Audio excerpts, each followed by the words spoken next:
So I wanted to welcome everyone here. So this is the first official Rovanian casual stroll through Lord of the Rings Online. We've done some Rovanian regions before as previews of new content, but this is the first one that is not a content preview. So since everyone can hear me now, my name is Matt Elliott. I am Scenario on message boards. I am a senior world designer on Lord of the Rings Online. And I'm here today to do a tour of Lothlorien with you.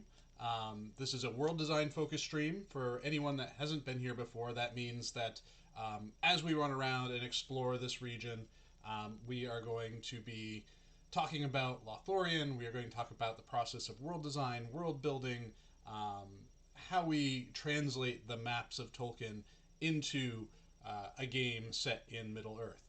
So, if you have any questions about anything outside of world design stuff, I'm not likely going to be able to answer them for you. That means things about PvMP, things about lag, things about classes and systems. I can't answer those questions for you, but I am certainly happy to answer world design questions for you. So if you have any, please put them in chat, and I'll be, working on them, working through them as we run through here.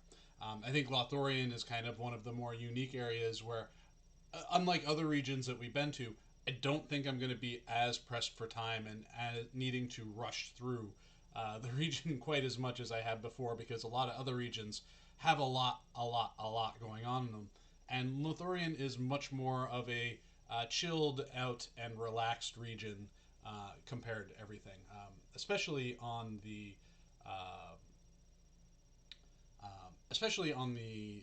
side of things in regards to content and dungeons. There are some dungeons back in Moria that are associated with Lothlorien, but I think we went through some of those when we were doing our stroll through Moria. So, with that in mind, I know some of you had commented in the chat already. It's like, what is this dwarfy stuff that we're looking at here? Well, technically, the Dimrill Dale is something that we consider a part of Lothlorien from the world building perspective. We took a little bit of a look at it when we launched Azanulbazar, the Tales of Your region that goes back in time, and we came back to the present to take a look at some of the new areas that were added to it. So we're not going to go through a lot of that as part of this tour, but it is kind of useful to look through here and see where things start, and also it kind of introduces the story about how players access and get into Lothlorien. So the Dimrill Dale, one of the things here that I don't think we talked about with Azanulbazar, but something that we were really, I think it's one of the first kind of really fun things that we've done with some of our water effects. Really fun things we did with the water effects is, if you notice here, you'll see the stars are reflecting in the sky, even though it's bright daytime, and that's a bit of lore that we wanted to make sure we captured here. So that required us to make a very specific special water type just for this lake, so that you could see the light of the stars reflected in here at all times, regardless of the time of day. To the south, we have the ruins of Durinstone, which those of you that have played through Azanulbazar, I've been able to see that kind of in multiple states over time. Right now we have the ruined version, and there are more intact ones at earlier times in our game stories.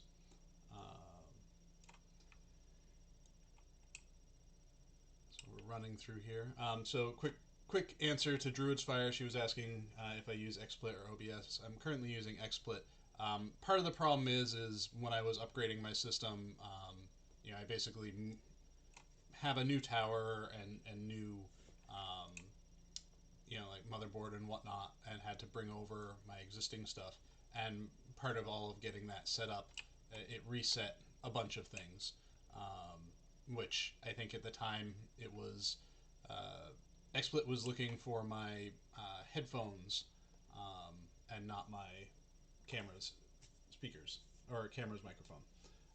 So Rowan of Gondor asks, who came up with the design of the Malorns? So with so many things in Lord of the Rings. We do a considerable amount of research, um, and there's also a lot of existing artwork out there to kind of be inspired by. And then when we started actually building the artwork for this, we as we usually do, we let our artists go crazy and do what they are best at when it comes to making a region. So it was interesting because um, unlike pretty much anywhere else that we had built previously, Malorns are sort of buildings themselves. Even the ones that don't have flets, they were kind of treated as if they were buildings because they are just these enormous trees. Um, we'll run over here real quick to take a look over at this little hub too. One of the things that we ran into that was a little tricky for us as we were building it is, the lore of Lothlorien is supposed to be, pretty safe from anyone visiting in. Like, visitors were not something that was really allowed, particularly non-elf visitors. Um, and here we have our players who can be hobbits and humans and Bjornings and dwarves, and they're all kind of traipsing around the edges of Lorien. And one of our original ideas that didn't make the cut, but one of our original ideas was basically, you have this little river here, and you cross it, and if you didn't have a certain reputation level with the elves of Lothlorien, you'd become a pincushion. We decided to soften that a little bit, and kind of pulled back on that in part because of, it's one of the things where we made an exception for good gameplay versus accurate lore, because we didn't really have enough space in the Dimrill Dale to really effectively allow the players to prove their worth to the elves of Lorien in a meaningful way. However, we do limit your access to Caras Galadhon later on. You do need to have your certain standing with them in order for them to be comfortable with you coming into their city. So, do a quick look at the chats while I'm running around in here. So,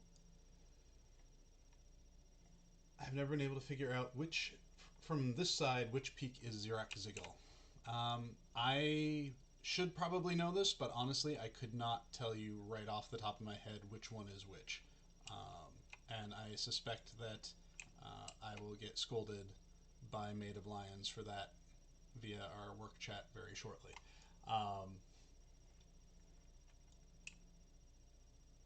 So Druidfire says the mirror is Chef's Kiss. These details are important. It's good to see the dev team is willing to take the time to get them right. I think that's one of the things that's very, very important to us. One of the things that's very important to us when we come to adapt this. We are an adaptation of the lore, but we want to adapt it as faithfully as we can.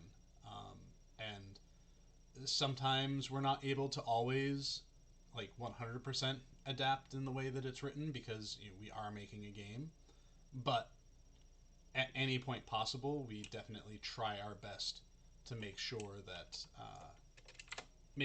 we are respectful of what we are working with.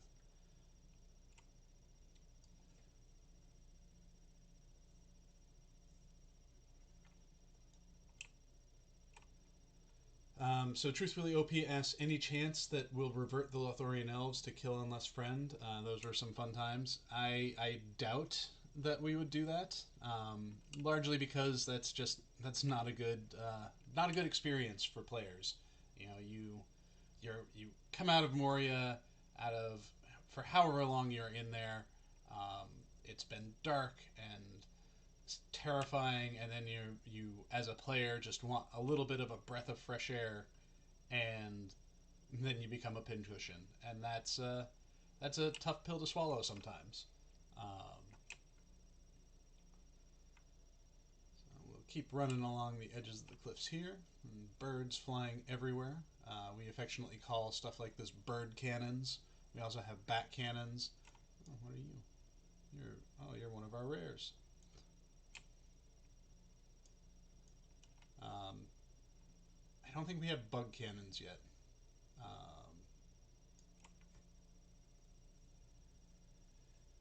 So there's a flat depicted on the map of Lothlorien west of Halder's Post, but it's not reachable. The walls cut off access to the location. Was this something real at some point, or just a random mistake at the map? Ionar, I believe that, and we can take a look at the map real quick. Though this version of the map, I don't think would have that. But the older versions, it may have been more artist depiction than anything else. Eros asks, how do you develop the golden tones to the lighting? So I think here, we're building day files for a region. We have a lot of different controls available to us. Things from a few different light properties. We have a general ambient light, which is kind of the general light color. But then we can also adjust, the direct sunlight color. Depending on the time of the day. So, for example, at sunrise and sunset, we might tweak the ambient light a little bit more towards the red or the orange tint of things. And another thing which doesn't immediately seem like it would contribute heavily to how something feels like it's lit is the fog color. So a lot of what you see in Lothlorien itself, and we'll come back to it a little bit once I'm back in Lothlorien proper, is the fog color kind of helps further influence the appearance of color in lighting.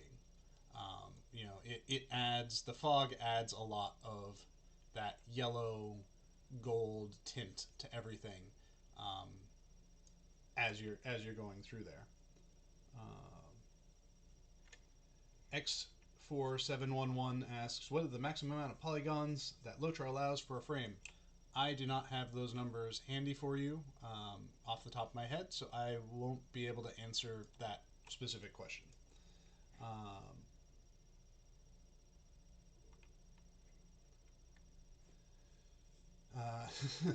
Lord Zach Bora says we should have Hobbit particle cannons, which might be fun.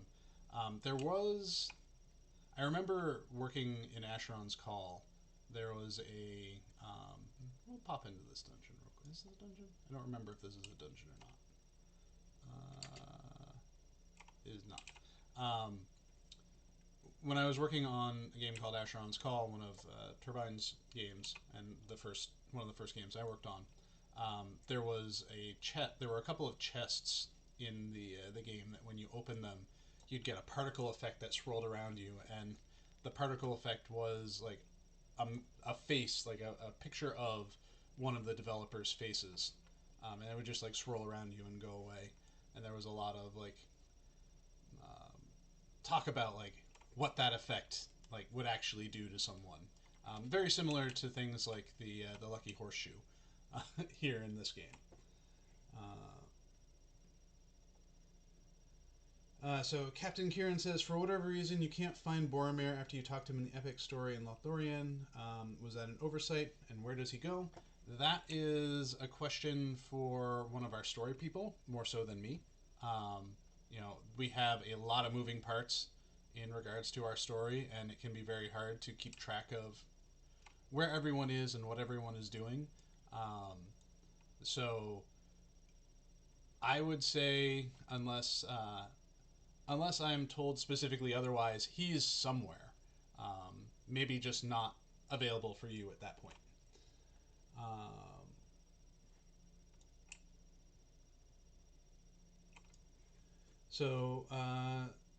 Softsnake GR asks, can you make a road from Mountainside to connect the Vales of Anduin and Lórien? From the Mountainside to connect the Vales of Anduin and Lórien. So I'm assuming you mean from up here in this area. It's not something that we necessarily can't do, but it's not something that we are really focused on doing right now at the moment. I think I'm always interested in finding ways to connect, you know, new regions and old regions and just regions in general. But generally, when we're working on a landscape, there kind of has to be a reason for us to be in that area to do some of that work.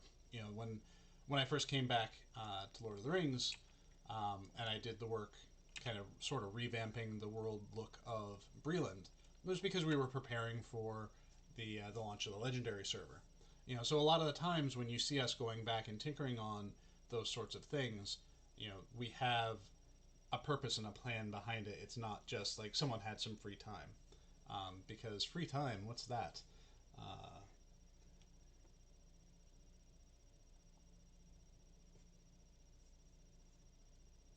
so Soft Snake says to justify the orcs coming down from Azanul Bazaar. So we'll just say, for the time being, anyways, that those orcs are much better mountain climbers than our player characters are.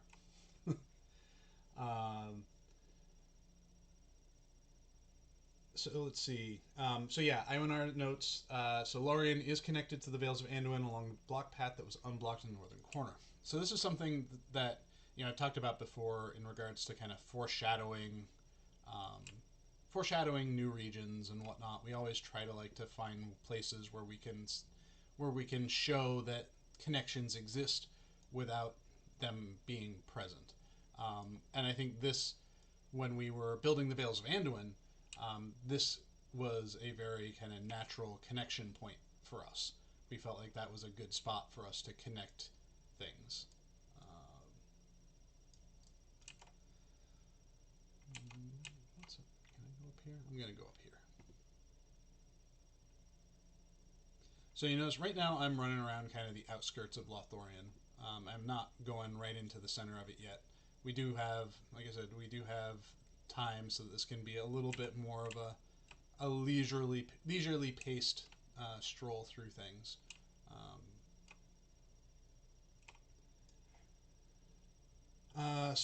Waystone Dandelion says camping mastery and camping ineptitude. Yes, that's right. That was the reference to Asheron's Call that I was talking about right there. And we're getting a lot of love for Asheron's Call in there too. One of my favorites, and one of the ones that always makes me sad that it went away. Martin714 asks, since we have a man-inspired and dwarf-inspired housing, what are the chances of seeing Lothlorien-based flat housing next? So we have not specifically decided what our next housing offering is going to be. I've got a bunch of different plans in my head about what I would like to see for housing next, but nothing that is at a point yet where I am ready or able to make any sort of conversation about it.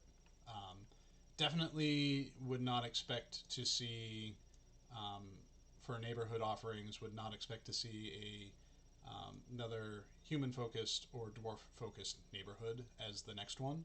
Our next neighborhood will likely be something different. So to loop in, this is the entry point into the Vales of Anduin from Lothlorien here.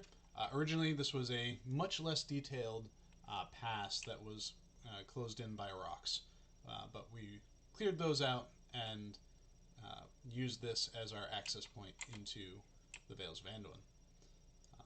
It's always tricky to have regions of substantially higher levels abutting substantially lower level places, and while I think we would like to have those connections be as open as possible, it's generally safer, at least in those instances, for us to have them be a little bit more choked off so that it's a little bit harder for a lower level player to accidentally wander into things.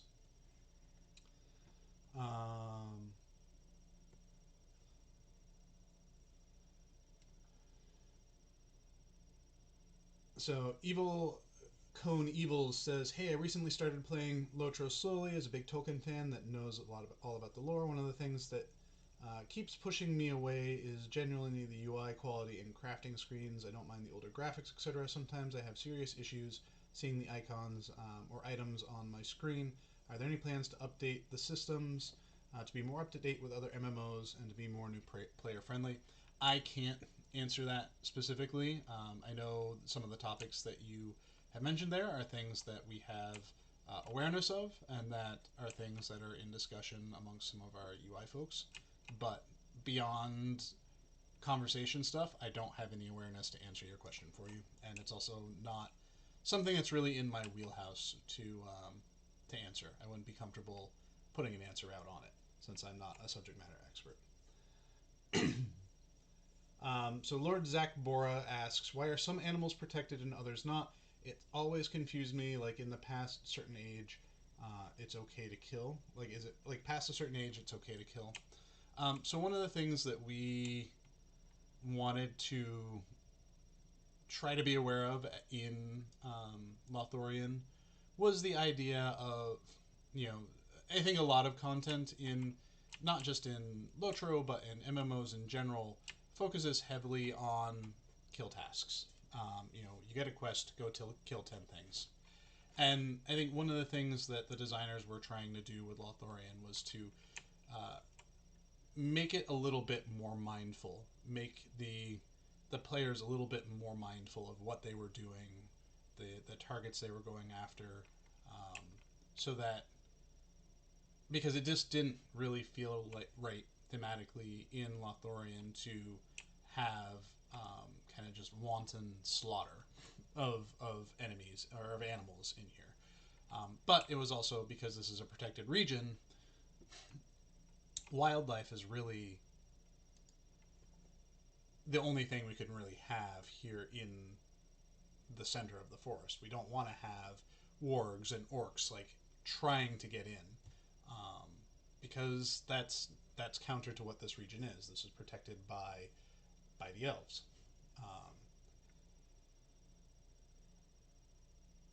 So that's why there are some that are protected and some that are not. I think the idea being that the ones that are protected are the ones that are favored by the elves, and the ones that are not protected have some component to them from the story perspective that makes the elves okay with letting you target them. So Iwanar says, vertical neighborhoods. I mean, we tried to hit that verticality with our Erebor housing. That was kind of one of our first like stabs at that and playing around with that. I do think that, you know, flat housing for Lothlorien could be really interesting. I think that we would have a lot of work that we would need to do to make the shapes that we have feel good for housing. So real quick, to kind of come back to a point of conversation from earlier where I was talking about how the fog used in the space can really help sell a certain lighting situation. And that's what we're seeing going on here. There are a couple of things going on in this particular scene that work towards selling the like goldenness of it. We have the lighting itself, which is tinted a little yellow. We have the fog in the distance, which itself is yellow. And then in the far distance, where you can see you can kind of see a ridge line happening here. The sky itself is pretty brightly colored, which just further amplifies all of the stuff that you're seeing in there. So, by the way, because I talk a lot, I forgot to mention this back at the very beginning. If you haven't seen me have a drink in a while, please remind me in chat to have a drink. So, I'm having a drink. Otherwise, my voice will just die.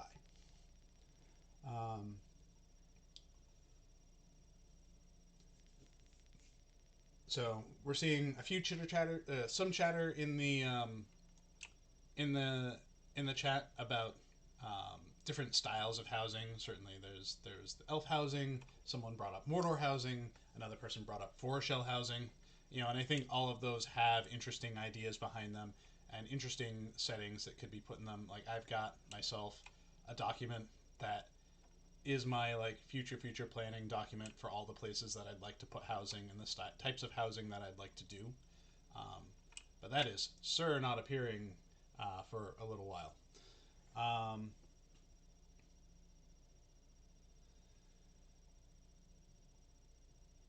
So let's see. So what will the character pose be for New Rivendell just added to market? I don't have any comment on that because that's not my area.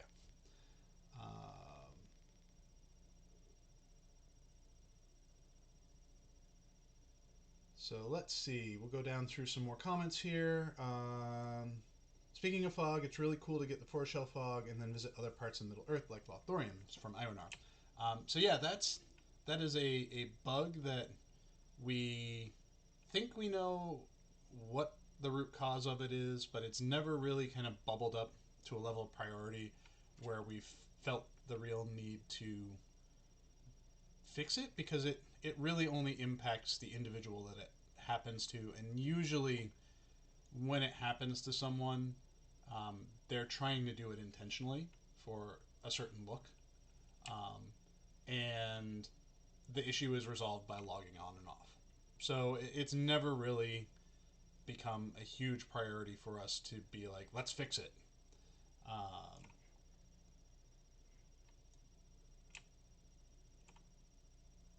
So do I have a favorite area of Lothlorien from Truthfully OP?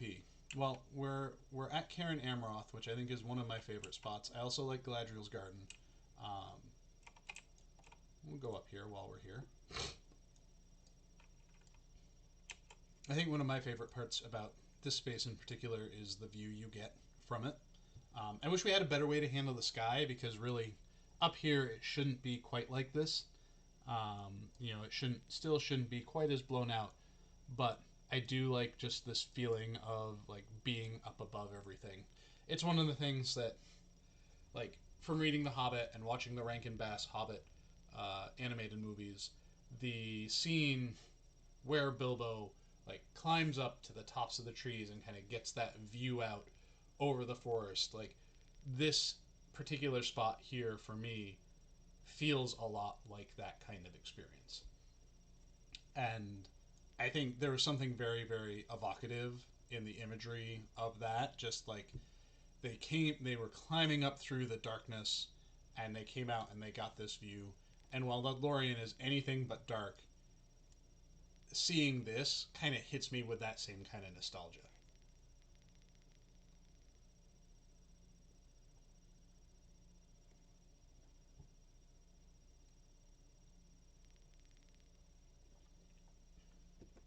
So that is my answer for my favorite spots in Lothlorien. Right along the river, right along the Anduin is pretty nice too. I enjoy that, but that's more of a like I could just sit here and relax kind of thing. Whereas I think going up to the top of Cairn Amroth is just it like I said, it hits the right notes for me. Um, One of the things that like was a perpetual headache for us when we were building the Vales of Anduin, and it's something that's always tricky for us to do whenever we're trying to hook a new travel system into the world and introduce new connections, is hooking Vales of Anduin into the travel system of Lothlorien. We kind of had to like break a path and make two new paths and update a lot of things. And we were having a lot of problems with the way things were linking. Once in a while we have this sort of thing happen that's called a ghost link. Hi there, dear. Where in our game data, there's a link between 2 points that the game knew used to exist, but then we deleted it or we broke it up, but the landscape still thinks it exists even if it doesn't, and then that causes weird behavior because of the way like a path works. So all of our travel routes are effectively patrol path. You see an NPC walking around following a route that's usually a patrol path, and our travel routes are the same. Um, and they rely on knowing like how to go where they need to go through a series of points and links. And when a ghost link happens, that path gets confused, and all of a sudden our horse pants don't know which link to follow, and sometimes they will just think the old one still exists and they'll veer off. And it's not the most obvious issue. We don't always know that that's what's causing the problem. And it can take a while to actually like sit down and diagnose it with lots of frustration. Oh yes. So I mentioned it before. Edith Eldora responded to Horse Pants. I've mentioned it before that the internal name originally for mounts particularly, but also for stable travel, was Horse Pants, because you're not really actually getting on a horse. You're not. There's no horse that's created that you're getting on. It's a visual effect that happens, and at the time, the person that was working on it kind of likened it to, oh, you're just putting on pants, but they look like horses. So, Horse Pants has, because of that, kind of forever stuck with me.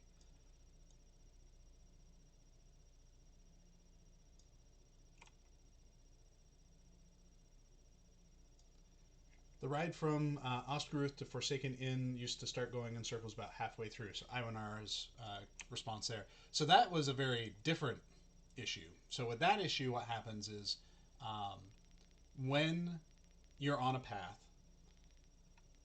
and you are trying to get from point A to point B, and there are all of these little incremental points along the way, the logic behind it all wants to go A, B, C, D, E to like follow the path. And if it can't get to, say you start at A, you successfully hit A, you go to B, you get to B, but for some reason C is buried under the ground, and that's kind of what was causing in Lonelands that behavior. The point that it was trying to get to was below the ground, and because it couldn't get to that point, it kept trying to get to that point and would just keep like overshooting and running back and overshooting and running back. And the reason why that occurred is we were doing work in the Lonelands in preparation for a legendary server update, and there were some terrain changes that happened. So for here, we're looking across the way to Mirkwood, far in the distance. Anyone that has tried to swim across is likely to remember becoming pincushioned on the way over there as well. That's something that's a long-standing like thing for me to do. Is I would love to at some point find a way to, if not clear that up a little bit, or allow players who have completed the landing in the landing experience to not get pincushioned on their way over. If I can't do that, I would at very least like to find a way to better show where that line is. Show players like where they've gone too far before they've gone too far, so that they don't just like feel like they're being killed out of nowhere.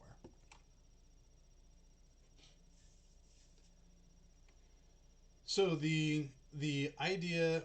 So Edith Eldora asks, is the auto death in this river just to keep people from sneaking into Mirkwood before their time?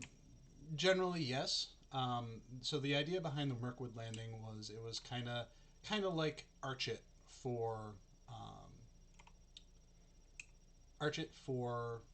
Mirkwood. And so we needed a very like hard and fast way to make sure that people got in there when they were supposed to be in there. And at the time that we built it, all that existed was really Lothlorien and Mirkwood, and there was nothing to the north and there was nothing to the south. So we were kind of okay with it just being this line of death. We've since then grown the game, and you can take the river north and south from there, a good distance both ways. And that line of death kind of, if someone wanted to swim down the river, kind of disrupts that. So I bring this up with Maid of Lions every 6 or so months about I'd love to update this, change this, and actually making the change in a way that would be wouldn't be problematic to the story that's being told there is a bit more work than simply we'll just remove them, because of the way instancing works and how people are supposed to get in there. we don't want to just remove that wall of death. We want to be thoughtful about how we do it.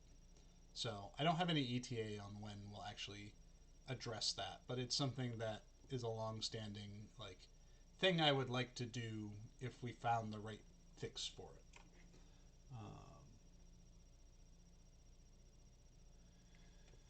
So Eros216 says, now that you've connected Erdlun to the Shire, are there any other areas you really want to build similar connections for? So I don't think we really have any regions now that are off in their own little place, except for the Dead Marshes, I think. I think they're still kind of in their own little bubble, and they would need a bridging region in order to make that work. But outside of that, I don't think there's really any like floating regions that need to be connected up yet, which feels good to say. I'm glad that we've been able to kind of have as contiguous a world as possible. Region teleports notwithstanding. The coming between Isendale and Rohan, for example, like those are necessary just because of the way our file structures work. But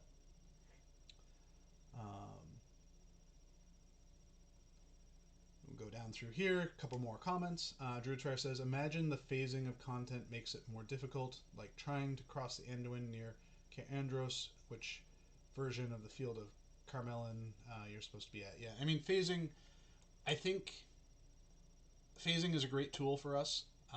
There are some aspects of phasing that, or there are some parts of phasing that we can't really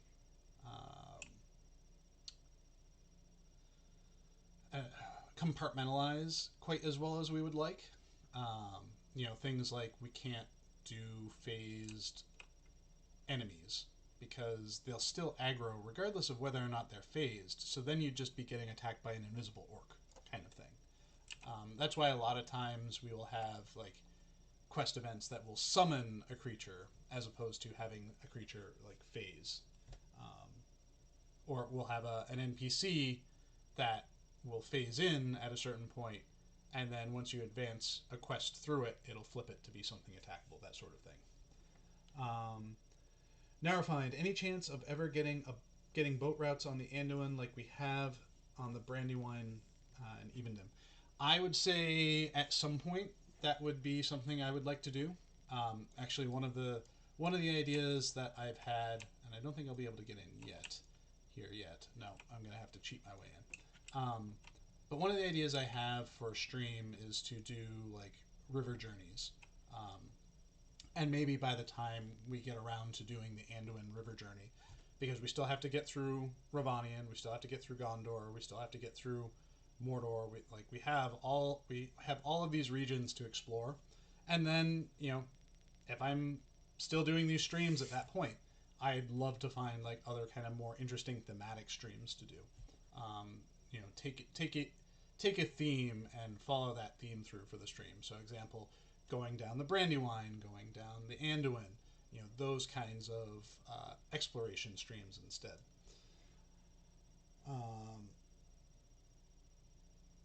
So let's see. Martin asks, something not Lothlorien related. It seems to be a lot of open space already developed.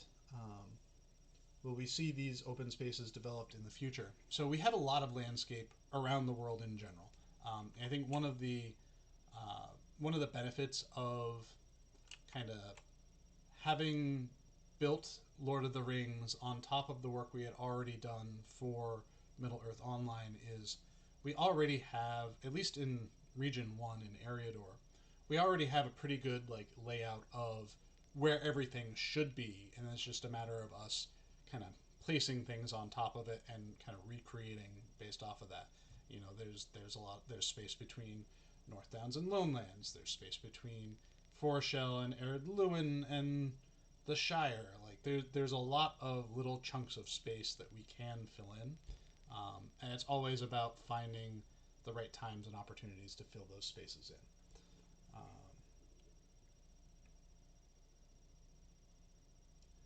So Captain Kieran says, would love to have a free-for-all stream where we can give looks if we have questions about previous areas we've missed. That's certainly a great idea as well. Um, I think there are, it's hard to explore a region and feel like I'm hitting everything that everyone wants to see in that region, because everyone has a different like interest and experience for it in those spaces and just in general. Or if someone's like new to the stream and they've never like been, they weren't a part of the Yondershire stream, and they might have questions. So I can certainly think about doing maybe more of an open Q&A kind of stream, and have it be a kind of like a DJ request stream. So now I'm inside Caras Galadhon, the city home of the elves of Lothlorien. I have to say, like I think one of my favorite deco items in the whole of Lothlorien is these like the beaded light strings. Because let's see if I can.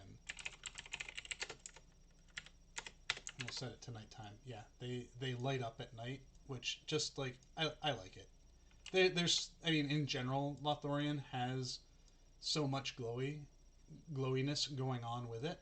But I think one of the things too that I really kind of dig about Lothlorien is day and night have very different focuses on how it glows. Um, I think the during the daytime, the glowiness in Lothlorien is very focused on the forest. Having the mists and the lighting and the fog, and all of it just makes the forest feel like it's shimmering the whole time. And then when nighttime hits, all of the elf structures just light up. And I think that's such a great contrast of experience when you're in the space, especially if you're hanging out in the space during the transition, because you go from this kind of ethereal space to this almost like kind of party atmosphere, kind of.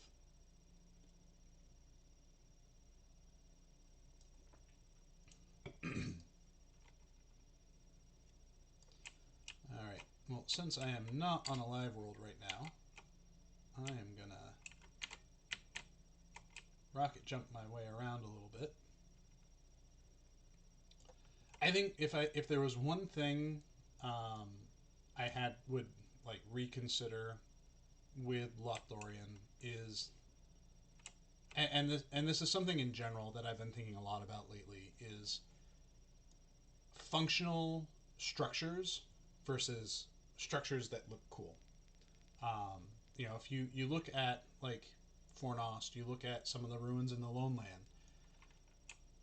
Gameplay wise, going through those, it may make sense from a gameplay perspective, but it doesn't feel like it's a actual functional space. And I get some of that feel here in Lothlorien as well, where we have all of these cool looking flets everywhere. Some of the trees have buildings kind of wrapping around the trunks, and it looks great, but I sometimes feel like it sometimes feels to me like it doesn't really feel like that would be how a functional city space would be set up.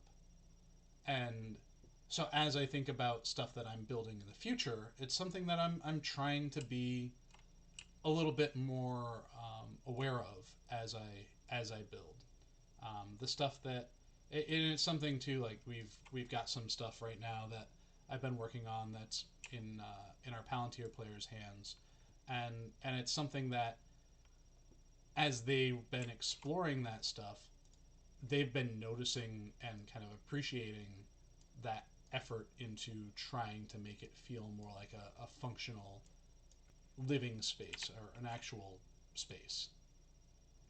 Here we go, the lady and the lord themselves, Galadriel and Celeborn.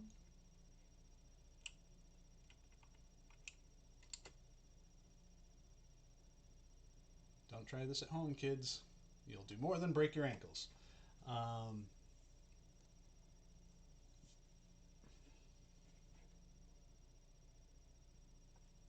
So let's see. Check the questions a little bit more. So Imanar says, yeah, we need more interiors in Lothlorien, like the huge meeting flat. And I think one of the challenges is that, like, from the asset perspective, we don't really have a lot of assets to build interiors in Lothlorien. Like, the way things are set up now, like, what there are for interiors are kind of like special casey kind of things. You know, I know we've got some of the social interiors, like the bank and the auction house and whatnot. But those are not, those are, I don't think, really, if we were to do like a mass production of interiors, aren't probably not the direction that we'd really want to go. Where am I right now? All right, I want to go this way. Not really the direction that we would want to go in building those things, because like I think the exteriors of the buildings here imply a certain kind of experience inside, and we would really need to um, generate a whole new asset set in order to really effectively sell an Lothlorien interior. Not to say that that is something that we can't do, but it would be something that we would need, that would need to be done at the right time.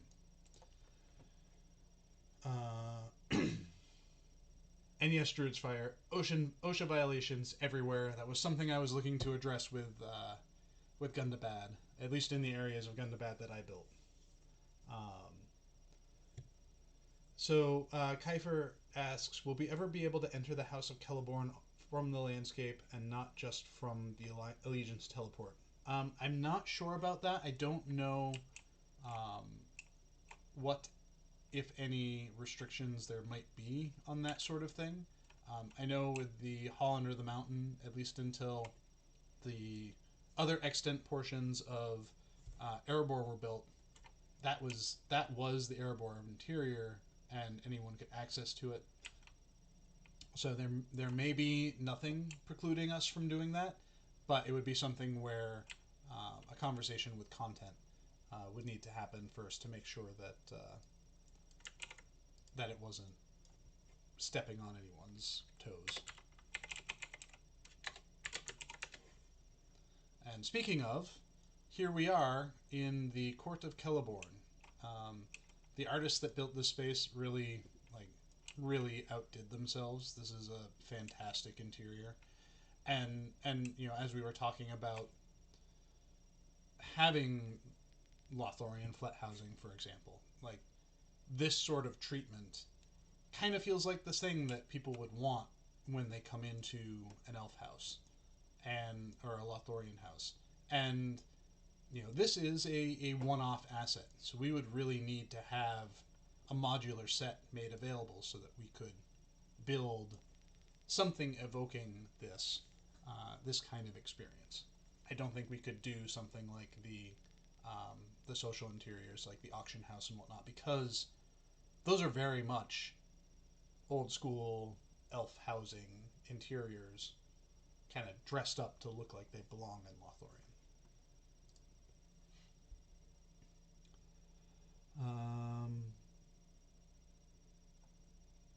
So Captain Kieran says, I've always enjoyed how lived in the world felt, especially at towns. All NPCs have lives and do their own errands and have other people they chat with in their jobs. It's really wonderful and underappreciated touch. And that's something that I think we've, thank you for one, but I also think that's something that we've made some strides in, particularly since Rohan, with the introduction of a few new asset types that allow us to place down a bunch of villagers and have them look like they're all interacting with each other, the static NPC villagers.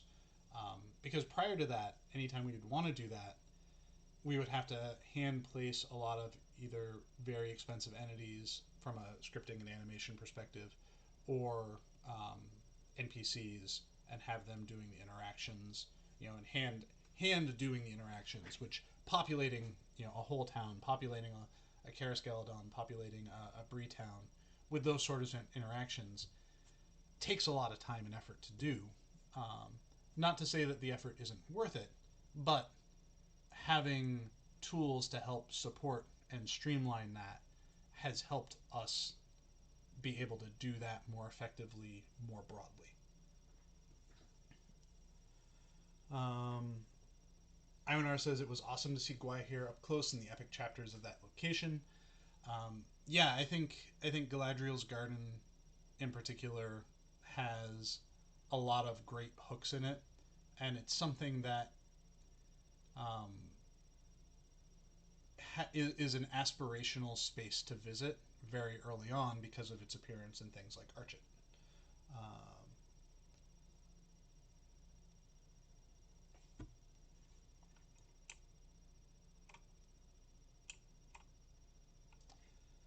all right, so um, so yeah, I think we have gone through all of Lothlorien. What I'm going to do is I'm going to hop back out of here, um, and let me. Nope. I'm going to go to. Yeah, we're going to go here, and then we're going to pop out of Caras Galadhon, and we'll just cruise around a little bit for the remainder here. We're at a point too where if you have questions, please feel free to ask questions. So Druid's Fire says, I do appreciate how much Yondershire is bustling. Corey made comments on it last night during his in-game field trip class. The pubs seem full. I think it is the... I think it makes me so sad for all of our other pubs in the Shire because of how great the Yondershire pubs look. They feel rich, they feel full, but then you go to the Green Dragon or the Bird and Baby, and they just they feel their age.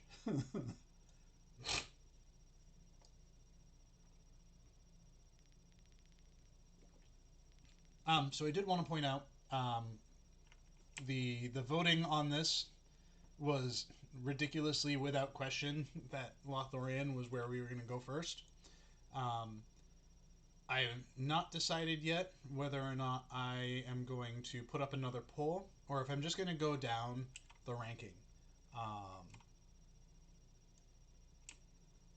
Go down the ranking of the poll and have that kind of guide us through the next live streams. I'm certainly happy to put up a poll if people are interested in that. If they aren't, I can happily just use that poll and be all good to go.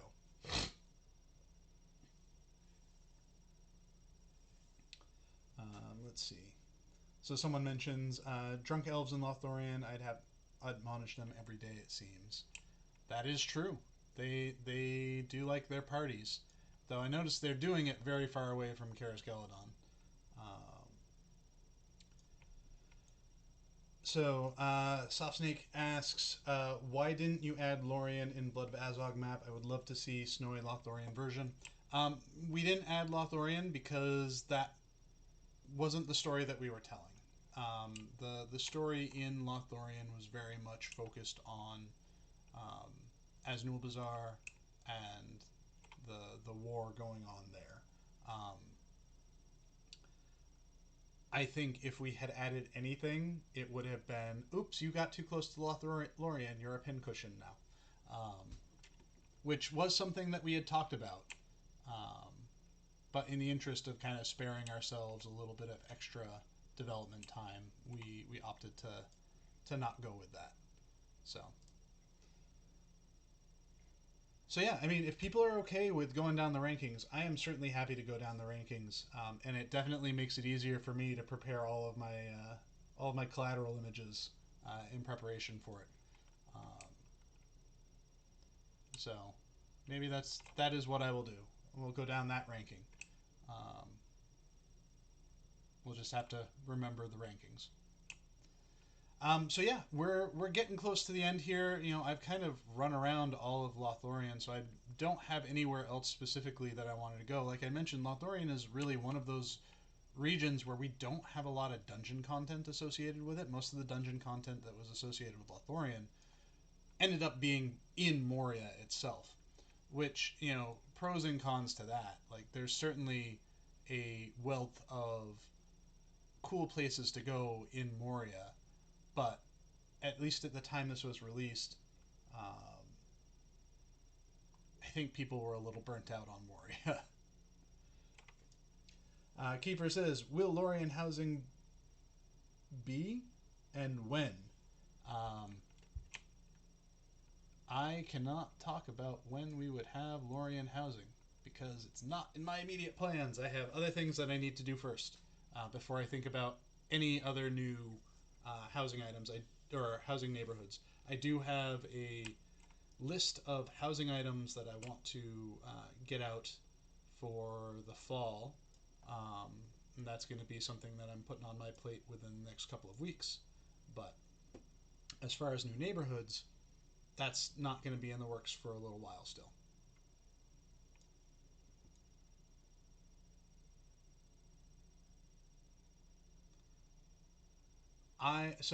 Captain Kieran says you've created a monster letting us speculate on housing.